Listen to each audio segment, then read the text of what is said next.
Captain Jake Morrison stood on the bridge of the UES horizon and watched the stars through the big window. He had been in space for 20 years, but the sight still made him feel small and amazed. The ship was 3 days away from Earth, floating in the quiet darkness near a star called Kepler 442. Jake was 45 years old with gray hair and tired eyes. He had seen many things in space, but he had never seen what he was about to see today. Behind him, his crew of 100 people worked at their stations. They were scientists, engineers, and security guards. All of them had families back on Earth. All of them thought they were safe. Dr. Kevin Walsh walked up to Jake and held a tablet in his hands. Kevin was the ship's alien life expert, though he had never actually seen any aliens. No human had. "Captain, we're getting some strange readings from the third planet," Kevin said. His voice was excited but nervous. Jake took the tablet and looked at the numbers. "What kind of readings?" "Energy signatures that don't match anything natural. And Captain, they're moving in patterns, organized patterns." Jake felt his heart beat, faster. After 200 years of space travel, humans had found plenty of dead planets and empty space, but they had never found life that could build things and travel between stars. They had never found aliens. "Are you sure about this, Kevin?" "As sure as I can be." "Captain, I think we just found our first alien civilization." Jake called his senior officers to the bridge. Chief Engineer Amy Parker came first. She was a small woman with quick hands and a sharp mind. Behind her came Chief Diplomat Lisa Grant, a tall woman who spoke 12 languages and had helped make peace treaties on 5 different planets. Security Chief Ron Davis arrived last. He was a big man with scars on his face from his days as a soldier. Unlike the others, Ron looked worried instead of excited.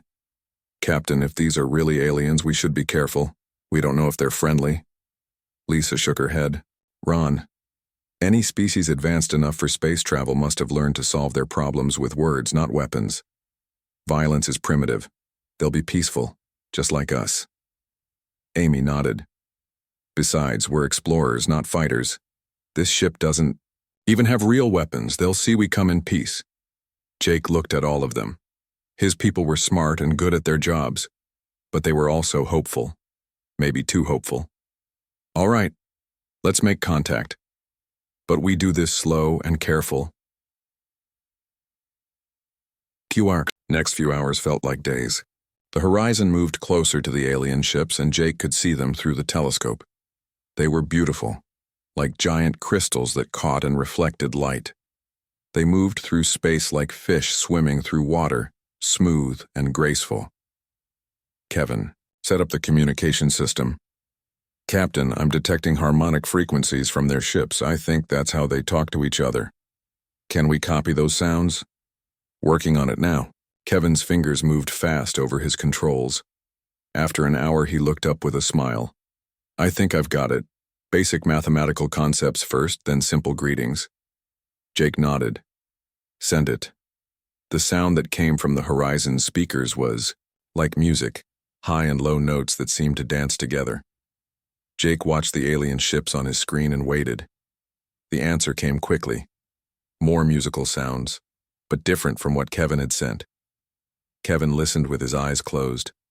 Then, opened them wide. "Captain, they're answering. They understand us." Over the next 2 days, Kevin and Lisa worked together to build a simple language with the aliens. The creatures called themselves Zephyrians, and they seemed curious about humans. They asked questions about Earth and human civilization. Jake began to relax. The aliens seemed friendly, even if they were strange. They sent pictures of their world, a planet covered in crystal cities that reached up toward the sky like frozen music. Their people looked like living diamonds, tall and beautiful. On the 3rd day, everything changed. Lisa was in the middle of a conversation with the Zephyrian leader, a being that called itself Crystal Singer Vex High. They were talking about territory and which parts of space belonged to which species. "Captain," Lisa called from her station. "They're saying something about sacred space. They want us to leave this entire star system." Jake walked over to her. "What do you mean, leave?" "They claim this whole area belongs to them. They say humans have no right to be here and we must go back to our own space and never return. Jake felt cold. Tell them we're explorers. We're not here to take anything or hurt anyone. We just want to learn. Lisa spoke to the aliens in their musical language. The answer came back quickly, and Lisa's face went pale. Captain, they say, it doesn't matter what we want. This space is theirs, and we are not welcome. They say we're too primitive to understand. Too primitive? Jake's voice got harder. Ask them what they mean by that. The conversation continued for another hour, but it got worse with each exchange. The Zephyrians made it clear that they saw humans as inferior beings. They said humans were violent and crude, not ready to travel among the stars. They demanded that all human ships leave the area immediately and never return. Jake tried to stay calm. Lisa, tell them we understand their position, but we can't agree to abandon our exploration. Ask them if we can work out some kind of compromise. Maybe we can share the space, Lisa translated. But the alien response was quick and angry. Captain, they say there will be no compromise. They say we either leave now, or they will make us leave. Ron Davis stepped forward. Captain, that sounds like a threat. Jake looked at the alien ships on his screen. They were still beautiful, but now they seemed dangerous too. Lisa, tell them we need time to discuss this with our government. On Earth, ask for 48 hours. The alien answer came back immediately and Lisa's face went white. Captain, they say we have 1 hour to begin leaving or they will attack. Jake felt the bridge go quiet. Everyone was looking at him, waiting for his decision. He thought about his crew, about their families on Earth, about the 100 people depending on him to keep them safe. Lisa, send one more message. Tell them we are peaceful people who don't want to fight. Tell them we'll leave, but we need more time to prepare our ship for the journey home. Lisa sent the message, but this time there was no answer. Instead, the alien ships began to move closer to the horizon. Captain, Amy called from her station. I'm reading energy buildups on their ships. It looks like weapon systems. Jake's heart pounded. Red alert. All hands to emergency stations. The bridge filled with flashing lights and alarm sounds. Jake grabbed the ship's intercom. This is the captain. All crew prepare for possible combat. This is not a drill. But even as he said it, Jake knew the truth. The Horizon was not a warship. It had some basic shields and a few small defensive weapons, but it was built for exploration, not fighting. If the aliens really wanted to destroy them, there was nothing Jake could do to stop it. The first energy blast hit the Horizon's shields and made the whole ship shake. Sparks flew from control panels, and the lights flickered. Shields down to 60%, Amy reported. Jake grabbed his communication device. Amy, can we run? Not fast enough, Captain. Their ships are faster than ours. Another blast hit the ship, and this time people fell to the floor. Jake could hear explosions from other parts of the ship. Amy, send a message to Earth. Tell them what happened here. Tell them about the aliens, about the attack. Make sure they know we tried to be peaceful. Amy's fingers flew over her controls even as the ship shook around her. Message sent, Captain. The third blast broke through the Horizon's shields completely. Jake saw fire and smoke fill the bridge. He looked around at his crew, good people who had trusted him to keep them safe. Kevin was still trying to talk to the aliens. Lisa was crying. Ron was helping injured crew members. Captain, Amy called out through the smoke. Hull breach on decks 4 and 5. We're losing life support. Jake knew it was over. In a few minutes, all 100 people on his ship would be dead, killed by aliens who thought humans were too primitive to live. The last thing Jake Morrison saw was the beautiful crystal ships of the Zephyrians as they fired their final shots. The last thing he heard was Amy's voice saying the message had reached Earth. Then the UES Horizon exploded in the cold darkness of space, and humanity's first contact with alien life became humanity's first act of war. Admiral William Kane sat in his office at Space Defense Command and stared at the message that had just arrived from deep space. His hands shook as he read Amy Parker's final transmission from the UES Horizon. 100 people dead. Humanity's first contact with aliens had become humanity's first massacre. William was 60 years old and had spent his whole life protecting Earth. He had fought in 3 wars and seen too much death, but this was different. This was murder. Cold, calculated murder of innocent explorers who had done nothing wrong except exist in space, the aliens claimed as their own. He picked up his phone and called President Maria Santos. "Madam President, we need an emergency meeting of the United Earth Council. Something terrible has happened." 2 hours later, William stood in front of the most powerful leaders on Earth. The council chamber was full of presidents, prime ministers, and generals from every nation. President Santos sat at the head of the table, her face serious and worried. "Ladies and gentlemen," William began, 3 months ago, we lost contact with the exploration ship UES Horizon. Today we learned why." He pressed a button and the wall screen showed Amy Parker's final message. The room went silent as they watched the engineer's scared face. Her voice was clear even through the static. "This is Chief Engineer Amy Parker of the UES Horizon. We are under attack by hostile aliens calling themselves Zephyrians. They demanded we leave their space. When Captain Morrison tried to negotiate, they opened fire without warning. All hands are lost. I repeat, all hands are lost. Tell Earth that we tried to make peace. Tell Earth that they killed us for no reason except that they think we are inferior. Tell Earth." The message ended with the sound of explosions and screaming. President Santos was the first to speak. 100 people. They killed 100 innocent people. "That's correct, Madam President. The entire crew of the Horizon is dead." General Peter Hayes, head of Earth's military forces, slammed his hand on the table. "This is an act of war. They attacked our people without cause." Dr. Rachel Stone, Earth's top expert on alien psychology, had been studying the recordings.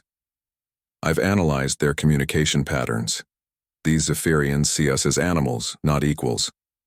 In their minds, killing us is no different than killing insects." The room erupted in angry voices.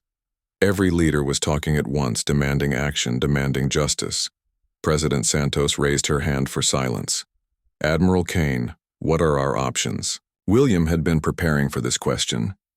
"Madam President, we have 2 choices. We can hide and hope they leave us alone, or we can make them pay for what they did." "What would it take to make them pay?" "Everything, Madam President. Every ship, every weapon, every person willing to fight. This won't be easy, and it won't be quick." President Santos looked around the table at the other leaders. She saw anger in every face, the same anger that was burning in her own heart. "Dr. Stone, do you think these aliens can be reasoned with?" Rachel shook her head. "Based on their behavior, no. They view us as inferior. They will never see us as equals or respect our right to exist in space. To them, we are pests to be exterminated." "Then, we have no choice." President Santos stood up. "I call for a vote. All in favor of military action against the Zephyrian aliens." Every hand in the room went up. Within days, the news of the Horizon massacre spread across Earth. News reporter Tony Richards broadcast the story on every channel. 100 humans are dead, killed by aliens who saw them as inferior beings. Tonight, Earth decides how to respond. The public reaction was immediate and fierce. Angry crowds gathered in every major city. People who had never thought about war suddenly wanted blood. They carried signs that read, "Justice for the Horizon," and "Make the aliens pay." Carol Davis, Earth's best military engineer, was called to an emergency meeting at the Pentagon. She was a small woman with gray hair, but her mind was sharp as a knife. "Carol," General Hayes told her, "we need warships. Lots of them. And we need them fast." "What kind of warships, General?" "The kind that can hunt aliens and kill them." Carol smiled, but it was not a happy smile. "I can do that, but I'll need every factory on Earth working together. You'll have whatever you need." Within a week, Earth's entire industrial system changed. Factories that made cars started making missiles. Companies that built computers started building targeting systems. Everything stopped except the war machine. Dr. Kevin Walsh had survived the attack on the Horizon in Carol's mind. She had studied every piece of data from the destroyed ship. She knew how the alien weapons worked, how their ships moved, how their shields operated. and she was designing human weapons specifically to kill Zephyrians. Their ships are made of living crystal, she explained to a room full of engineers. Beautiful, but fragile if you hit them right. We're going to build weapons that shatter crystal. Meanwhile, General Hayes was building an army. Veterans like Sergeant Ron Miller and Lieutenant Kate Young were the first to volunteer. Ron was 35 years old and had fought in 2 wars. When he heard about the horizon, he drove straight to the recruitment office. "I want to kill aliens," he told the recruiter. "Why?" "Because they killed 100 of our people for no reason. Because they think we're animals. Because someone needs to teach them that humans fight back." Kate Young was 28 and had been a pilot in the Air Force. She volunteered to fly the new warships that Carol was designing. "I want to be there when we make them pay," she said. The recruitment centers were full every day. Millions of people wanted to join the war against the aliens.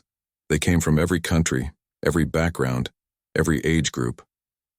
What united them was rage, cold, focused rage at the species that had murdered their fellow humans. President Santos visited one of the new ship factories. She watched workers building humanity's first real warships.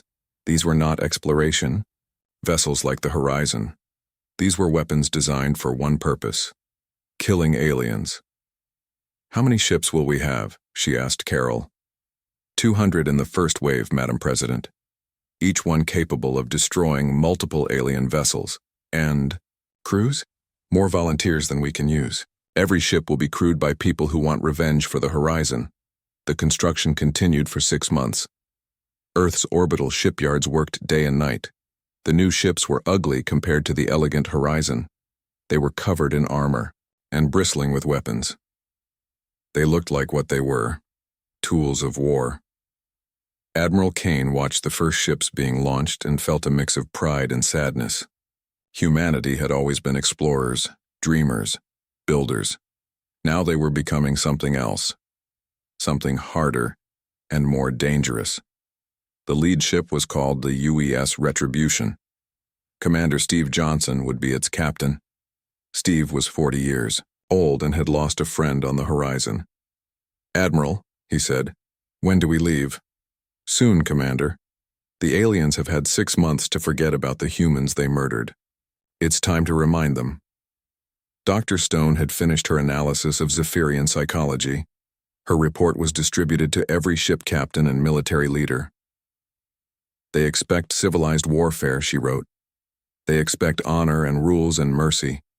They have never faced an enemy that fights to win at any cost. This will be their weakness." The day before the fleet launched, President Santos addressed the world. 6 months ago, aliens murdered 100 innocent humans. They killed our people because they thought we were too primitive to matter. Today we show them how wrong they were. Today we teach the galaxy that humanity protects its own. Today we begin our answer to their brutality. The speech was broadcast to every ship in the fleet. On the UES Retribution, Commander Johnson looked around at his crew. They were engineers, pilots, soldiers, and scientists. But they all had one thing in common. They all wanted the aliens to pay for what they had done. "Crew of the Retribution," Johnson announced over the ship's speakers. "We are going to find the creatures that killed our people. We are going to make them regret the day they decided humans were inferior.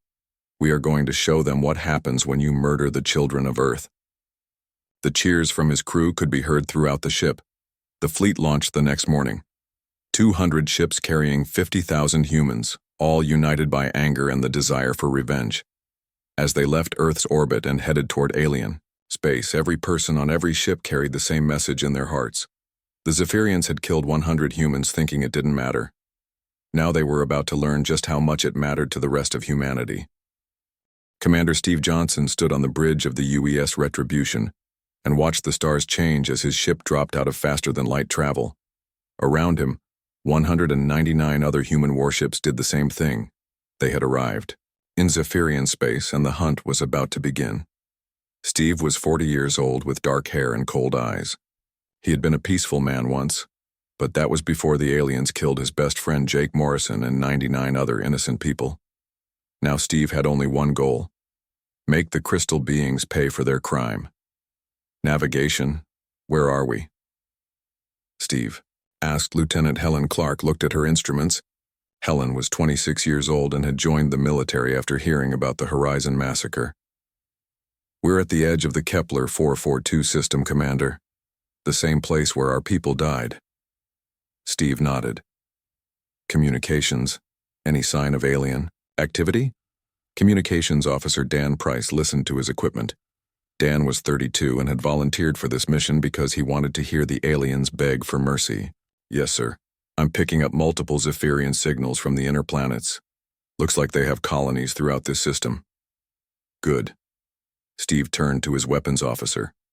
Major Frank Torres, are our weapons ready?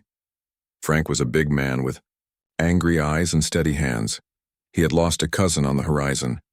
All weapon systems online, Commander. We're ready to kill aliens. Steve opened a channel to the entire human fleet. All ships, this is Commander Johnson. 6 months ago, the aliens in this system murdered 100 of our people. They killed them because they thought humans were too weak to fight back. Today, we proved them wrong. The response from the other ships was immediate. Captain Linda Webb of the destroyer UES Vengeance spoke first. Ready to hunt, Commander? Captain Paul Wright of the UES Fury added, let's make them pay. One by one, all 200 ship captains reported ready for battle. Steve felt a cold satisfaction. The aliens had started this war by killing innocent explorers. Now they would face 200 ships full of humans who wanted revenge. Fleet, begin the hunt. Remember our orders. No mercy, no prisoners, no survivors. They showed our people no mercy, so we show them none. The human ships spread out through the system like wolves hunting sheep. They had studied Zephyrian technology for months and knew exactly how to hurt them. The aliens built beautiful crystal ships that moved gracefully through space, but beauty meant nothing in war. The first alien ship they found was a cargo vessel near the 4th planet. It was carrying supplies to a Zephyrian mining colony. The ship was unarmed and tried to run when it saw the human warships approaching. Frank, destroy it, Steve ordered. The UES Retribution's main gun fired once. The energy beam hit the crystal ship and shattered it into 1,000,000 pieces. Where moments before there had been a graceful alien vessel, now there was only sparkling debris floating in space. One down, Frank reported with a smile. Dan Price was listening to alien communications. Commander, I'm picking up distress calls from all over the system. The aliens are panicking. They're calling for help. Let them call, Steve said. When help arrives, we'll kill them too. The human fleet moved through the Zephyrian system like a disease, destroying everything they found. Mining stations, research outposts, cargo ships, passenger vessels, nothing was spared. The humans had come not to conquer but to punish, and their punishment was total. Captain Linda Webb found herself facing 3 Zephyrian warships near the 2nd planet. These ships were armed and ready to fight, but they had never faced enemies like humans before. The Zephyrians tried to communicate with Linda's ship. Their musical language came through the speakers, beautiful and pleading. Linda's translator, Lieutenant Gary Bell, listened and then shook his head. What are they saying? Linda asked. They're asking why we're attacking them. They say they want to negotiate. They're offering to pay us to leave their space. Linda laughed, but there was no humor in it. Tell them we're here because they murdered our people. Tell them there will be no negotiation, no payment, no mercy. Tell them they're going to die. Gary translated the message into the aliens' musical language. The response came back quickly, and Gary's face went pale. Captain, they say they don't understand. They say they were only defending their sacred space. They say we were the ones who invaded. Sacred space? Linda's voice got harder. They killed 100 innocent people because of sacred space. Destroy them all. The battle was short and brutal. The Zephyrian ships tried to fight with honor, firing warning shots and attempting to disable human ships rather than destroy them. The humans had no such limitations. They fired to kill, and they kept firing until every alien ship was broken, crystal floating in space. Meanwhile, Commander Johnson was leading an attack on the main Zephyrian colony on the 3rd planet. The planet was beautiful, covered in crystal, cities that reached toward the sky like frozen music. Millions of aliens lived there in peace and harmony. Bombardment positions, Steve ordered. Commander, his weapons officer Frank said. There are civilians down there. Non-combatants. Steve looked at the planet below and remembered his friend Jake Morrison. He remembered the 100 innocent humans who had died because aliens thought they were inferior. Frank, they killed our civilians. They started this war by murdering innocent people. Fire all weapons. The human ships opened fire on the crystal cities below. Energy beams and missiles rained down from space, shattering the beautiful alien architecture. The Zephyrians had never experienced war like this, total, merciless, designed to destroy rather than conquer. Dan Price intercepted more alien communications. Commander, they're broadcasting surrender offers. They say they'll give us anything we want if we stop the attack. Too late for surrender, Steve replied. Continue firing. The bombardment lasted for 6 hours. When it was over, the once beautiful planet was covered in the ruins of crystal cities. Millions of Zephyrians were dead and the survivors were hiding in underground shelters. Steve opened a channel to broadcast to the entire planet. This is Commander Steve Johnson of the Human Fleet. 6 months ago, your people murdered 100 innocent humans. You killed them because you thought we were too primitive to matter. Today you learn what humans do to those who hurt our people. The alien response came through Dan's equipment. It was the leader of the surviving Zephyrians, crystal singer Vexai. Gary translated the musical words. He says they made a mistake. He says they didn't understand that humans were intelligent beings. He's begging for mercy. Tell him he should have thought about mercy before he killed our people. Tell him this is what happens when you underestimate humanity. But Steve wasn't finished. He opened a channel to the entire human fleet. All ships, we've sent a message to this system. Now we spread that message to every Zephyrian colony in the galaxy.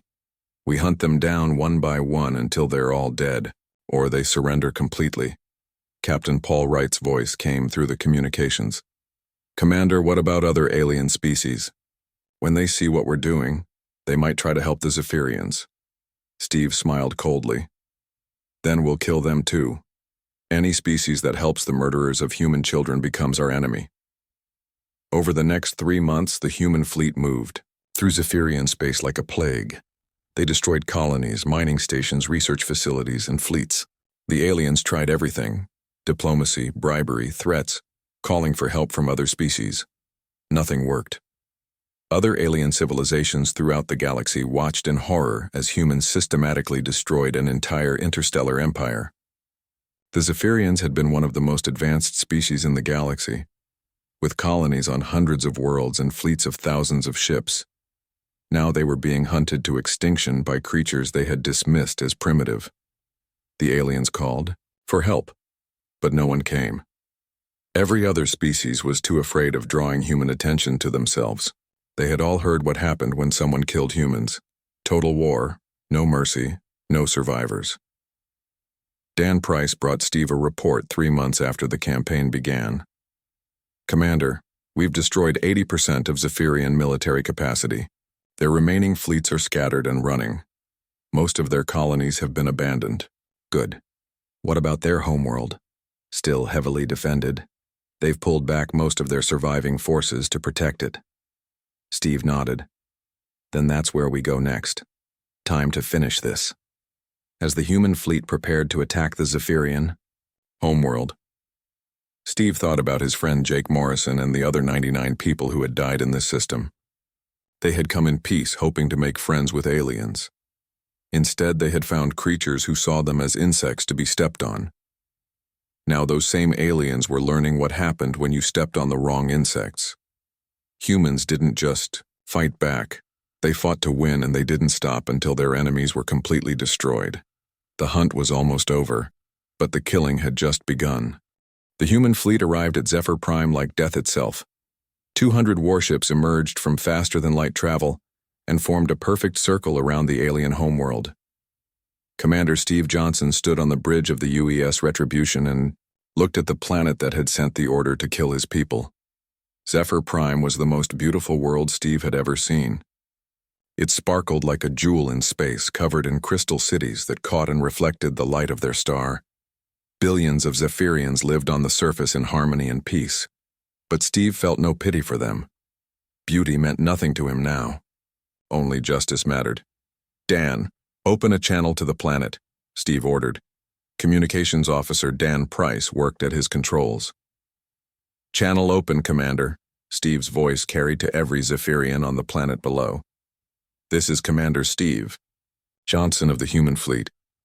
1 year ago, your people murdered 100 innocent humans in this star system. Today, your species answers for that crime. The response came quickly. It was Crystal Singer Vexhai, the alien leader who had ordered the attack on the horizon. Gary Bell translated his musical words. He says they want to negotiate. He says they're willing to pay any price for peace. Tell him the price is simple, Steve replied. Complete and total surrender. Every Zephyrian in the galaxy becomes a prisoner of humanity. Every ship, every weapon, every colony belongs to us now. Gary translated, and the alien response came back angry and desperate. He says they cannot surrender their entire species. He says they have billions of people to protect. He's asking for mercy. Steve thought about Jake Morrison and the 99. Other humans who had begged for mercy and received only death. Tell him he has 72 hours to surrender unconditionally. If he refuses, we will destroy every living thing on this planet. The threat was broadcast to the entire galaxy. Every alien species with radio equipment heard humanity's ultimatum. Most of them had been watching the Zephyrian War with growing fear. Now they knew for certain that humans were not like other species. Humans did not fight for territory or resources. They fought for revenge, and they would not stop until their enemies were completely destroyed. During the 72-hour deadline, the Zephyrians tried everything. They sent messages to other alien governments begging for help. They offered the humans' technology, money, entire star systems. They promised to stay away from human space forever. Nothing worked.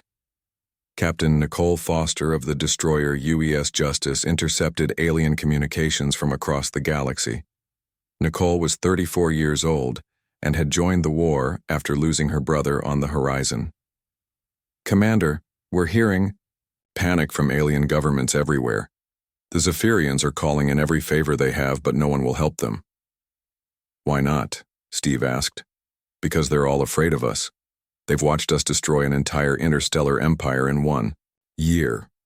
No one wants to be next. Dr. Lisa Chang had been working on new weapons during the journey to Zephyr Prime. Lisa was Earth's top expert on alien biology, and she had spent months studying Zephyrian physiology. Commander, I've developed something special for the homeworld. Sonic weapons that will shatter their crystalline bodies from the inside. How many will it kill? All of them, sir. Every Zephyrian on the planet. Steve nodded. The aliens had shown no mercy to the crew of the Horizon. They would receive the same consideration.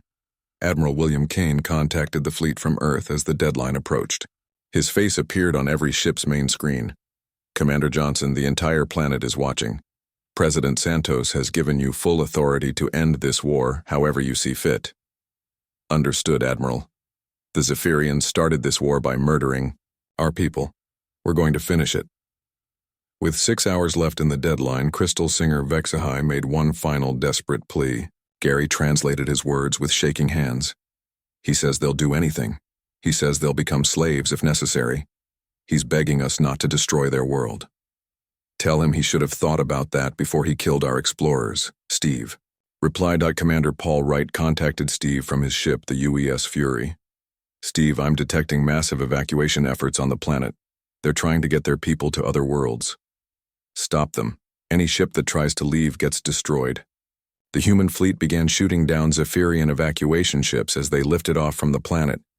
The aliens were trying to save their children, their families, their friends. The humans showed them the same mercy the Zephyrians had shown to Jake Morrison and his crew. When the 72 hours ended, Crystal Singer Vexhai sent one last message. Gary's voice was barely a whisper as he translated. He says they surrender. Complete surrender. He's begging us to spare the civilians. Steve looked at his crew. These were good people who had volunteered to fight for justice. They had watched alien communications for a year, listening to Zephyrians call humans primitive animals. They had heard recordings of aliens laughing about the Horizon massacre. They had no sympathy left for their enemies. "Too late," Steve said. "Begin the bombardment." The human fleet opened fire on Zephyr Prime with every weapon they had. Energy beams, missiles, and sonic weapons rained down on the crystal cities. The beautiful structures that had taken thousands of years to build were destroyed in hours. But the humans weren't content with just destroying buildings. They wanted to destroy the species that had murdered their people. Dr. Chang's sonic weapons did their work perfectly, sending sound waves through the planet that shattered Zephyrian bodies like glass. The bombardment continued for 3 days. When it was over, Zephyr Prime was a dead world. The crystal cities were ruins, and not a single Zephyrian remained alive on the planet's surface. Captain Linda Webb monitored alien communications during the attack. "Commander, we're receiving surrender messages from every Zephyrian colony in the galaxy. They're all giving up." "Good. Send teams to each colony. Any Zephyrian who resists gets killed. Any Zephyrian who surrenders becomes a prisoner." Steve opened a channel to broadcast across the galaxy. "This is Commander Steve Johnson of the human fleet. The Zephyrian species murdered 100 innocent humans. Today their homeworld pays the price. Let this be a lesson to every alien species in the galaxy. If you kill humans, we will find you. We will hunt you down, and we will destroy you completely." The message was received by hundreds of alien civilizations. Some were horrified by humanity's brutality. Others were impressed by their efficiency. All of them were afraid. Lieutenant Colonel Beth Adams led ground forces to the remaining Zephyrian colonies. Beth was a tough soldier who had volunteered for the war because she believed in justice. Her job was to process the surrender of the surviving aliens. The first colony she visited was on a small moon called Zephyr Minor. Thousands of aliens waited in groups, their crystal bodies dulled with fear and despair. They had heard about their homeworld's destruction and knew their species was finished. Beth stood in front of the assembled aliens and spoke through a translator. "You are now prisoners of humanity. You will work in our mines and factories until you die. You will never be free again. This is the price for murdering our people." One young Zephyrian, barely more than a child, stepped forward and spoke in broken human language. "Please, we were not part of the decision to attack your ship. We are innocent."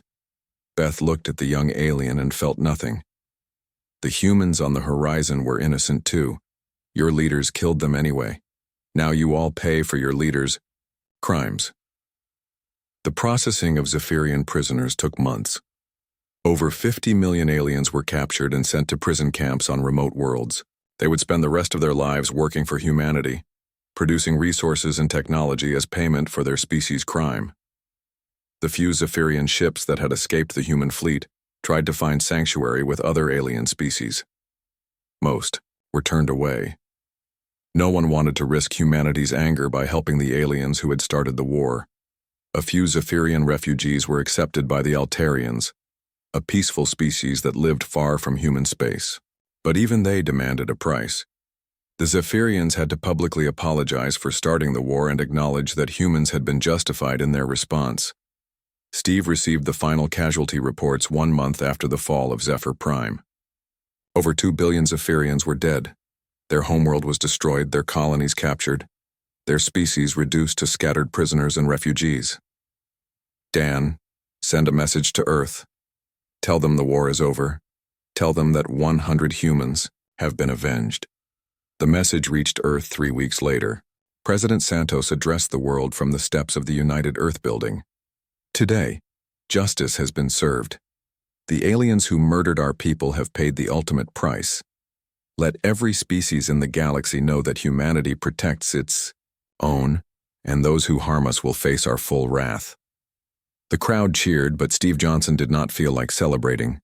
He had done what was necessary, but he took no joy in it. War was ugly, even when it was justified. Still, he knew he had done the right thing. The Zephyrians had started the war by murdering innocent humans. They had ended it by learning what happened when you underestimated humanity's capacity for revenge.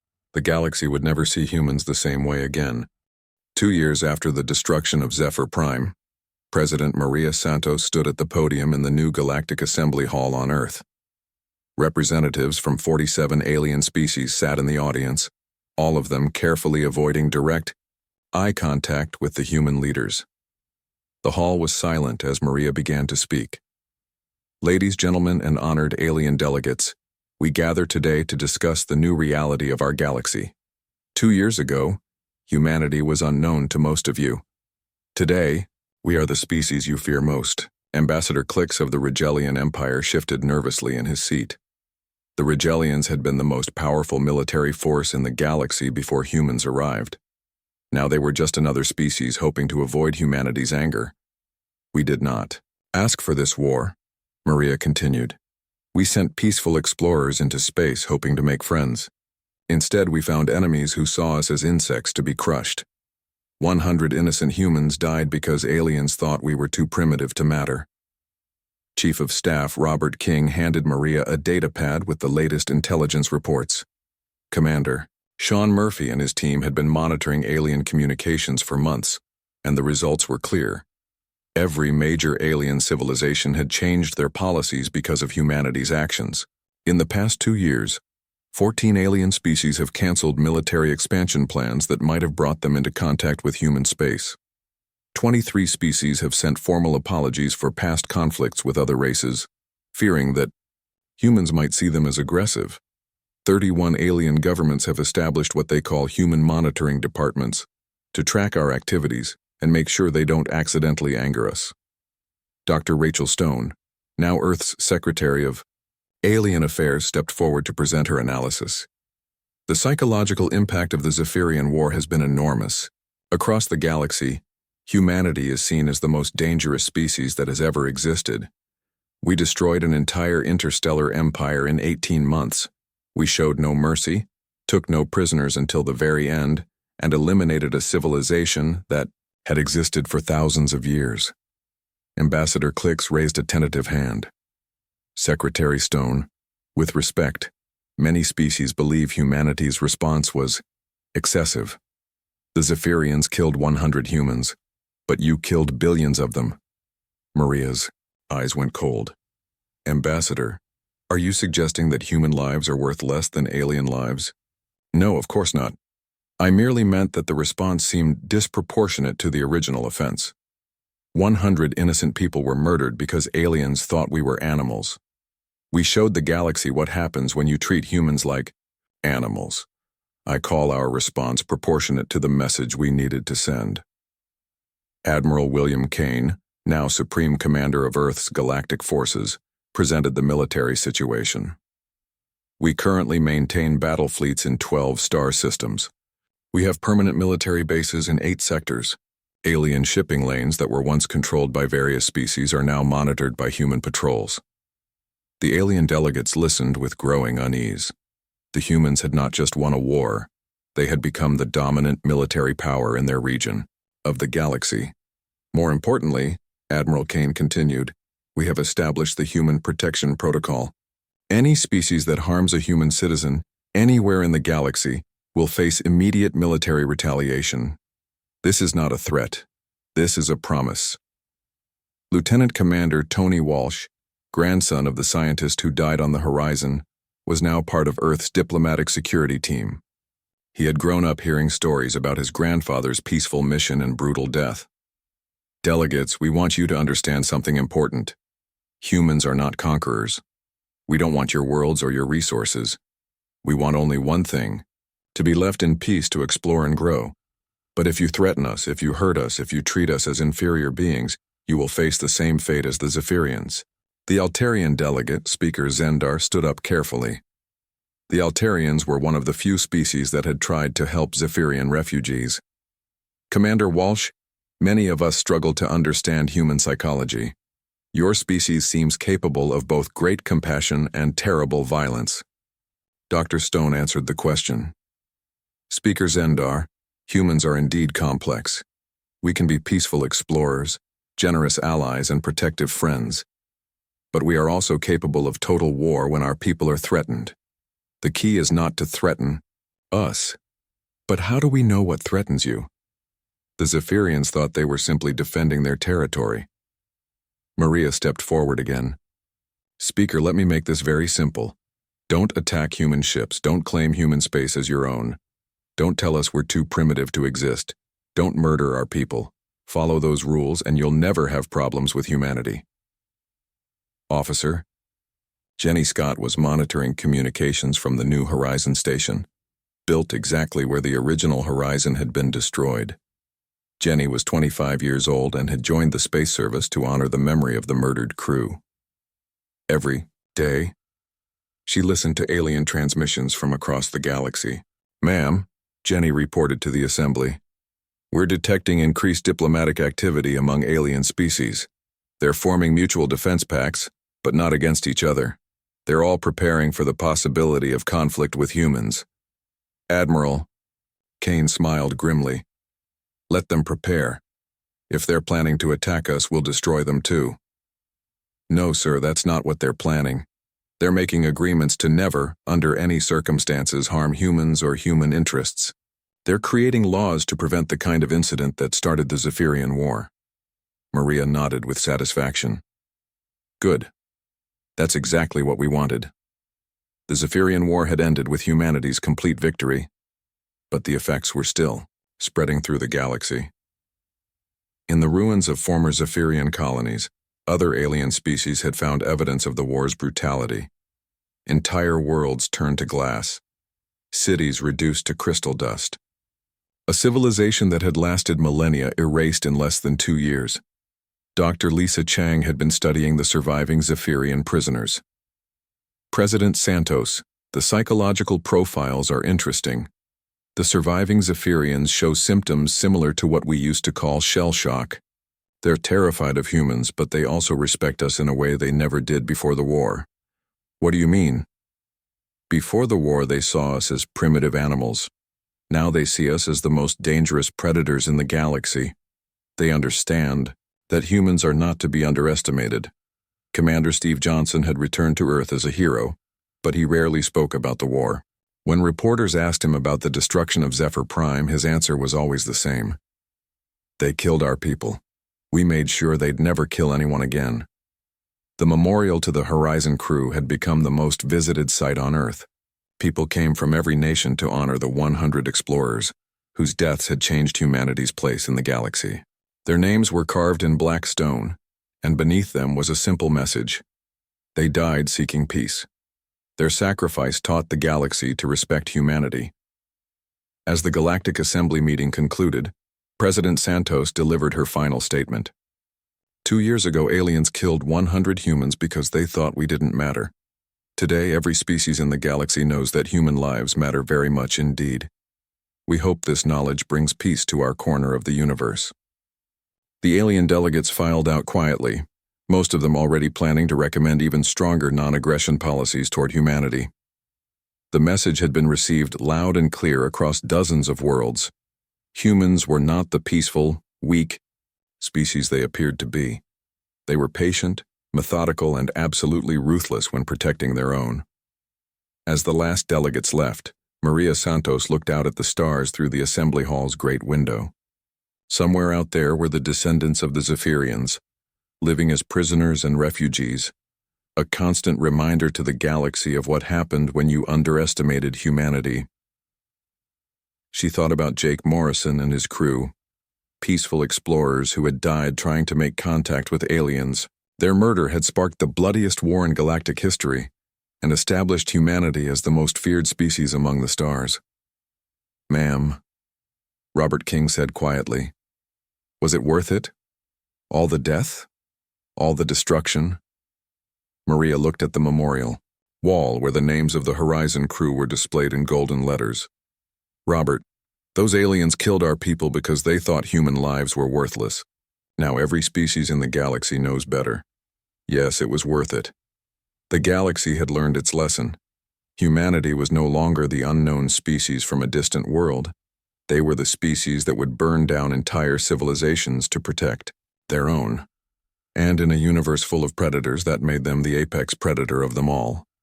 Peace, it seemed, really was possible through superior firepower.